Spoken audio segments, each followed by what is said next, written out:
Hey guys, just wanted to make a real quick video. Customer just dropped off a couple sets. One, he wants me to restore this lovely, beautiful condition Predict a Princess model, except it has a crack in the screen. Unfortunately, we discussed some options, but otherwise, cosmetically, it's maybe the cleanest I've ever seen. Yeah, the antenna's broken, but they always are. But otherwise, the original paint job is fantastic. It's got all the knobs, the front grille, everything is pristine. Well, he also dropped off this for me, so this will be one of my sets. I've looked for one of these for ages, so over the years you've seen me do endless TVs, and I've done so many brands, Motorola, RCA, Admiral, but there's one brand I've never had. It's eluded me all these years, and that's Sylvania. There's plenty of obscure brands that I will probably never have, but this wasn't that obscure. They just don't show up for whatever reason. Anyways, this is part of their Halolight line. So this piece around the front glows. I imagine it's optional. The idea was to reduce eye strain. I've done videos in the past talking about TV lamps. Lamp you'd put on top of your TV and it would shine and illuminate the wall behind the TV. That wasn't really a gimmick so much as it actually does help reduce eye fatigue. The same idea here. So there is a type of cold fluorescent neon tube inside here. It runs on I think over 1,000 volts. Hopefully it's still good. Now they made a bunch of models. They made this for years. This is one of the more desirable ones, where it is a later production, so it has a shorter picture tube. There are earlier ones that are much deeper. So it's similar to the Predictors with 21-inch short picture tube. And I thought this was missing in the photo he initially showed me, but that's nice. That attaches down below as a wire shelf. Recessed controls, I've heard there's some pros and cons to these, and because this can get stuck. And I think it might have motorized tuning for the channel up down. And then I imagine there's backlit and the channel number shows up there. I need to do a little bit of research. I have not worked on one of these before. Year-wise, I'm guessing 60, 61, thereabouts, has the back. Right now, let's get these inside.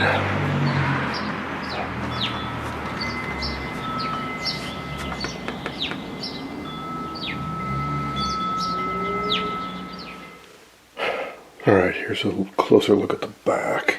I believe it's a model 21C529, based on some research I did online to fill in the missing info.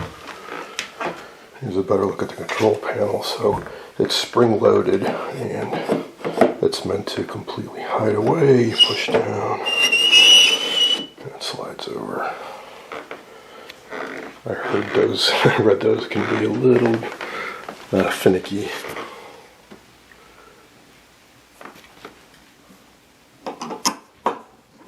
Just one screw holding this back on. And I found a bunch of screws and feet and stuff hidden in this control panel. Let's take a look at what's going on inside.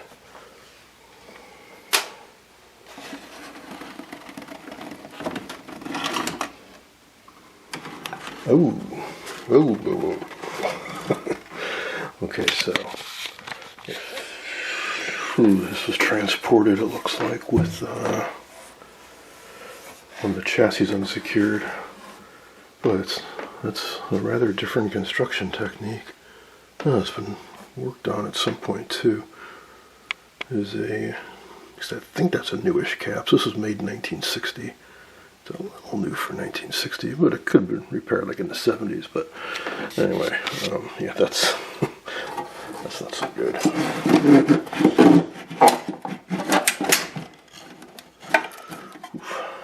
Just wondering what picture tube is in this thing.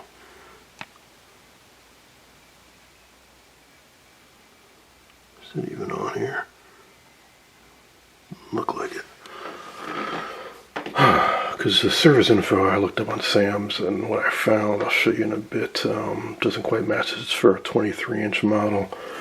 And I found somebody online who has the same model, and he discussed his difficulty in finding the right service info for this. Like, it seems like Sam's does not have it properly documented. So I'll have to deal with that. So you can see it's a real stubby type CRT. But the schematic I did look at, I think these parts match, and it is eerily similar to a Predicta. Tube lineup is almost exactly the same. It uses couplates. You can see them right here. It's on a circuit board. I mean, you can see down in here, like 10DE7, 12DQ6. It's exactly the same as a Predicta. Heck, it might even be the same flyback. And these yoke connectors look very similar to a Predicta. Oh, man. Okay, maybe. There's a label on the picture tube over there. Oh, there we go, 21CQP4. Wow, that's interesting. So this is the early gen. So I picked up a couple of these at the early television convention last year, the rebuilds. And, yeah, so I bought them with the thought I could use them in Predictas, but the necks are a lot longer. They could be made, and the base is different. They could be made to work with some modification, but if I need one for this, I've got one. Dual speakers, that's cool. So there should be a transformer in here somewhere. So the Halolight, I looked up, it runs on a 1300 volt AC transformer dedicated just for the light. Otherwise, this uses the voltage doubler off the AC line, hot chassis, series strung tube kind of design. Interesting for the electrolytics. That's probably for the Halolight or audio output transformer. Hard to say. But electrolytics, I'm just seeing as one stubby guy here. Obviously, that one was tacked in. Gotta be more somewhere. There's one down here, but that looks very add-on repair thing. And a fusible filament dropper. Oh, this fell out. I'm not sure where this is supposed to go. Oh, yeah, I'm sure it came out like that. Man, again, looks just like a part right straight out of a Predicta. A big old filament dropper in the 21-inch models.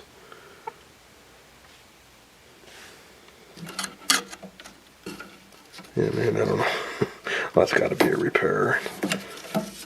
Probably used to be a cap mounted on top or something. Power cord. Yeah, probably got to replace that. This chassis connected to one side of the AC line, so that one is definitely hot. Don't know about this one. Cool. I mean, yeah, and gotta find the right service info, and it obviously is going to need going over, but I don't see any major showstoppers or anything. You don't have wire wrap connections, but it does look like the wires are hard soldered to the board. So taking it out and recapping it could be a little bit of a pain. But I think, okay, so that's going to be a paper cap and that guy, but these might be replacements, these orange guys. But yeah, those are probably paper caps. Anyway, yeah, I'm going to want to go over and do everything properly. Yeah, those are old original paper caps. This one's, geez.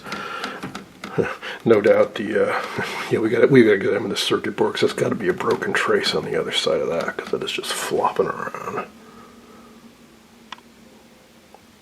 But yeah, I am one happy camper. This is going to be a fun project to work on. And the tuner. I was trying to figure out if it's motorized or not. It sure seems like it is, but I don't know where the motor would be. If there is one. But if there isn't, how do you change channels? Because all we have is this like rocker thing. Or is this? Oh, it's a ratchet. That's a new one on me. It's probably just as well. I mean, not that I'm ever going to need to change channels really, but the motorized ones tend to be crazy loud. Huh. Neat.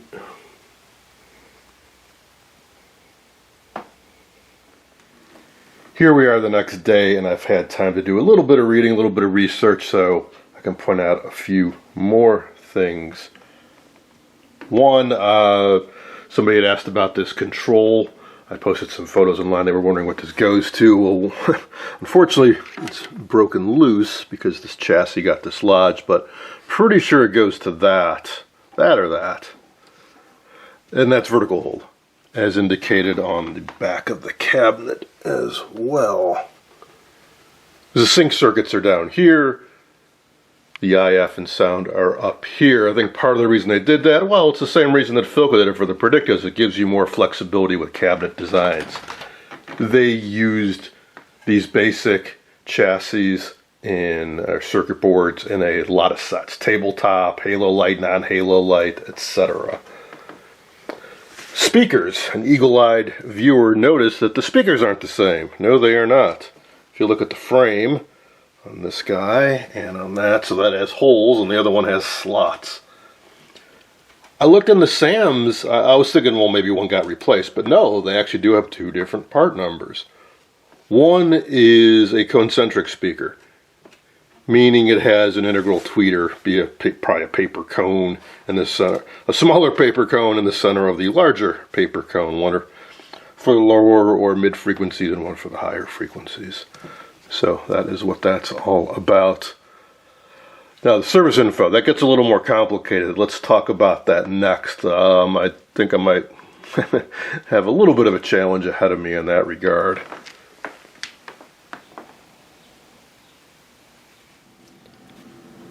Well, while I was researching the model number, trying to figure out exactly what I have, I found somebody on the Antique Radio Forum who did have exactly the same model, and he had been trying to find service info. And he concluded it was sort of in between these two models, and I've looked at them myself, and I agree. If you go to Sam's PhotoFact website, put on that model number, they say to use this. But if you look at this service info, you'll find a few issues. One of them being that it's 23-inch picture tube, but there are other differences as well. And which led me to lead to this one, which obviously they're showing a totally different tabletop model.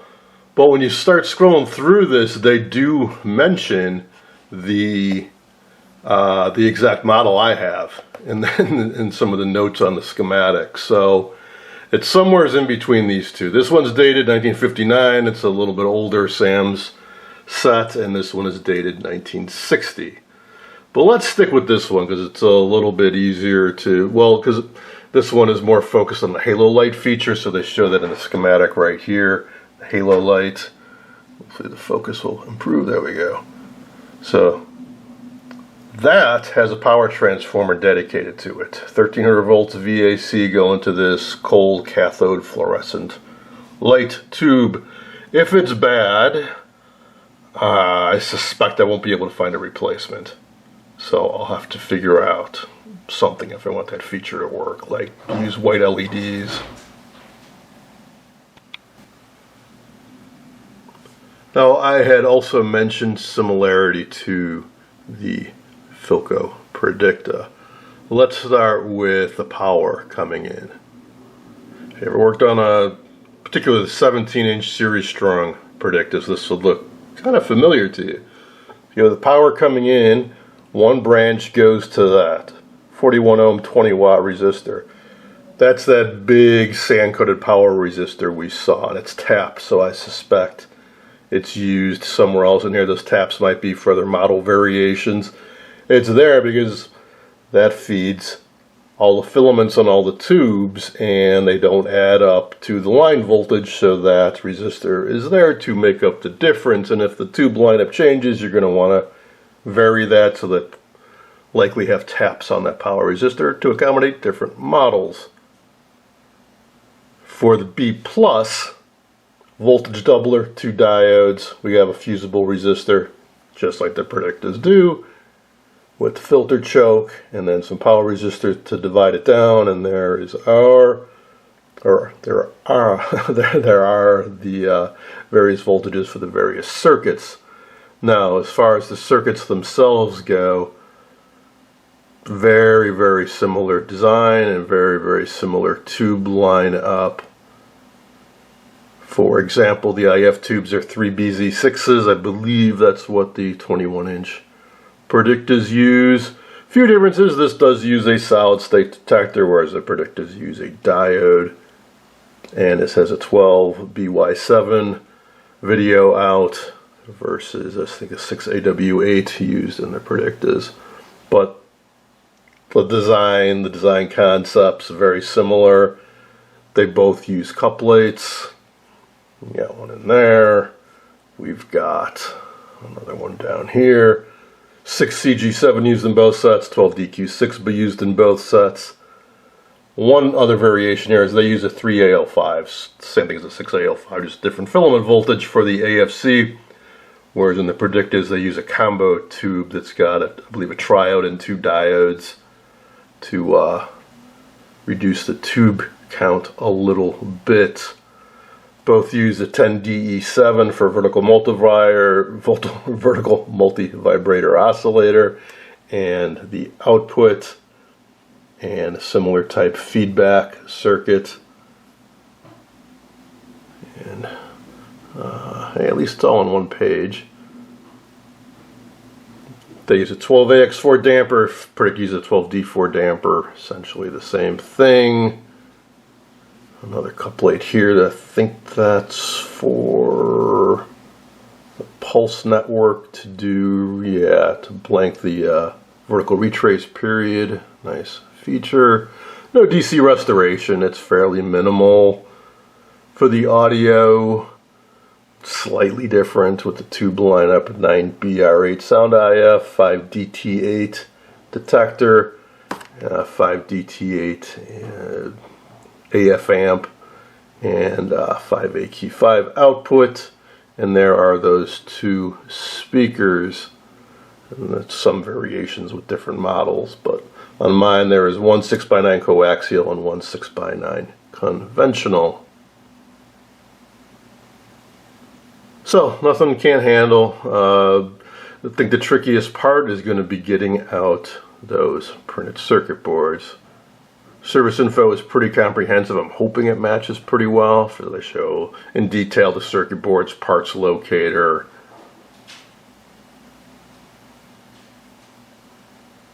There's the lower chassis. There's where the 2 selenium rectifiers are. Of course, we'll want to replace those with solid-state diodes. So that cap I was wondering about flopping around down there. Apparently, I think that is a replacement. I'm sure it is. But yeah, they did have a cap just mounted and strapped down to the top there. Was not a twist lock mounted to the chassis. Don't know why they did it that way, but they did. But there we go, more parts locators. So if this matches pretty well, just at a casual glance it does match pretty well. I don't think I'll have too much trouble. Let's wrap this up by taking a look at the front of this set, seeing if I can reattach the lower shelf, and I want to point out a few things.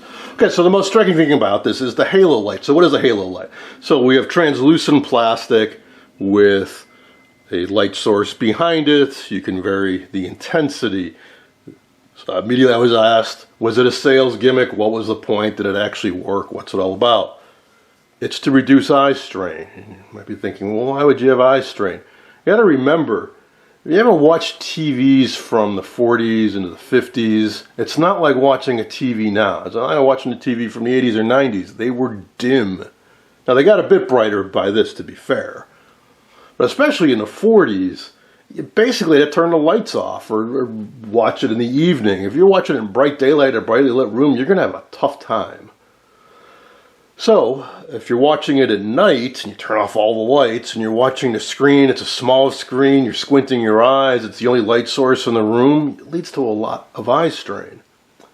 Which is why they came out with TV lamps. I talked about them ages ago, I got a bunch of them. You may have seen a panther or planters on top of people's TV sets. They often had a light bulb inside of them. It wasn't to light up the room, the light was behind it, and it illuminated the wall behind the TV.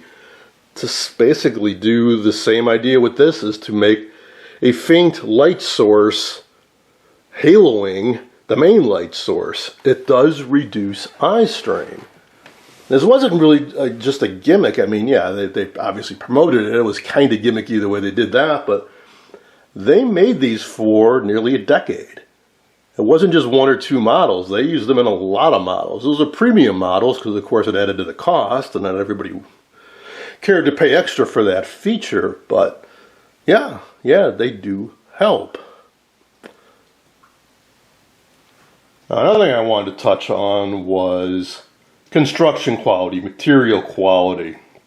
People endlessly rag about Predictas and how crappy they are. And I have said before, and I still maintain, that it's because the folks that work on these, it's because they're very popular. There's a lot of them around. A lot of people have worked on them, and that's their only point of reference is working on these. And they see other people talk about how bad they are, so it just persists. My experience? Work on some other TVs made in 1960, 1959, like this. And guess what? They're made in a very similar way with very similar materials, and they're nowhere near the level of fit, finish, quality materials as the TVs from the 40s that you see in the background here. For a variety of reasons. One, in the 40s, TV was a new thing. They wanted it to succeed. The sets cost a fortune. Rich and famous were buying them. They invested a lot of money into them, but the volume was also much, much less. 1948, maybe they made 1 million TVs, 2 million TVs. By the time this came out, they were making 20, 30 million TVs a year, and competition was fierce. When these sets were made, maybe there were 100 plus companies making TVs in the US. By the time this was made, maybe there were 10. Like I said, competition was fierce, profit margins got slimmer and slimmer, but also as the volume increased, you can't make hand-rubbed cabinets with exotic veneers and solid mahogany in it. You're running for one thing, there just aren't enough old-growth trees with exotic veneers to make millions of cabinets every year, and the time and the cost and so on and so on. So you start getting fake wood grain. I think in 1960, you'd have a really hard time if there were any TVs made with solid wood or really, really nice veneer. And if they did, it was probably a special anniversary edition, limited edition, custom order kind of thing. Like, in fact, I have a 1965 Motorola color TV. It was the first rectangular TV, so they did something special, and they outsourced the cabinet to Drexel, and it was a premium cabinet. And yeah, it's solid walnut, but that was not mainstream by any means. So you get the fake finish, and it's flaking off.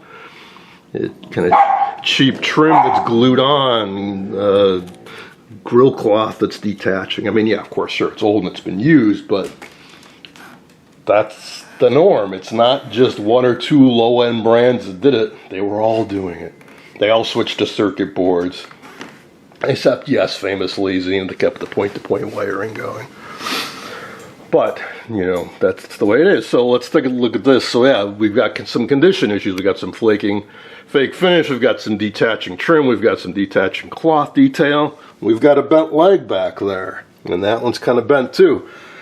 So without this shelf being attached, even with it being attached, because it just goes into those, I just realized these two prongs on this go into holes in the back, and there's little pegs on this. So it's just sitting there. It's not offering any structural integrity whatsoever. So these legs are very prone to getting bent, especially if you're moving the set around, because there's nothing. They're attached from the front to the back, and there's no cross bracing. There's nothing around the bottom. So yeah, when it's just sitting here up like this, the weight of the TV makes it very stable. But when you're moving it around and you put extra weight on one leg, it's very easy to bend them. So right now I'm going to try to straighten them out enough that I can pop this shelf in so we can take a final look at it back together. There we go. You put the two posts in the back, and then this just drops down and sits there. So it doesn't offer any extra strength to it. And the lower shelf, again, some sort of pseudo plasticky Formica type wood material, and that also just sits like so. So not surprising that these can get lost over the years, so I'm very, very glad to have it, because in spite of all my all my shortcomings I just mentioned, it does complete the set. It completes the look. I am very beyond happy to have this. This is the only Sylvania set that I've ever come across. While I've been looking up ads and researching, they made a lot of TVs. They had a lot of models. And I wonder why they're so scarce. Like, I get the Dualette. That's the little two-tone portable that looks so cool. And they were made out of styrene plastic that would crack. So I get why those are a bit scarce or valuable. But what about all the other models? Where'd all the other Sylvanias go? I believe they were based out of New York. Maybe they're more common on the East Coast. There was another similar model to this that I tried to secure that was in Pennsylvania. Otherwise, they just don't seem to pop up. So if any of you have any insight on that, I'd be curious to know. Were they cheap and flimsy and they all fell apart and got thrown away? Were they more a niche thing or regional thing? They were around for a long time. They started in the 40s and went into the 60s, maybe 70s. So it's not like they were only around for a short time and disappeared. So where'd they all go? So when will I work on this? You know, I got a million other things to do. Right now, my focus for the past few weeks is the convention next week. There's a lot of activities scheduled. I've been insanely busy at work. So I'll get to it when I get to it. The important thing, though, is that it's here. It's intact. I can do my homework. It looks straightforward. I don't think it'll be too hard to basically get it running. Will the Halolight work or not? We shall see. We shall see. That's it for now. Thanks for watching.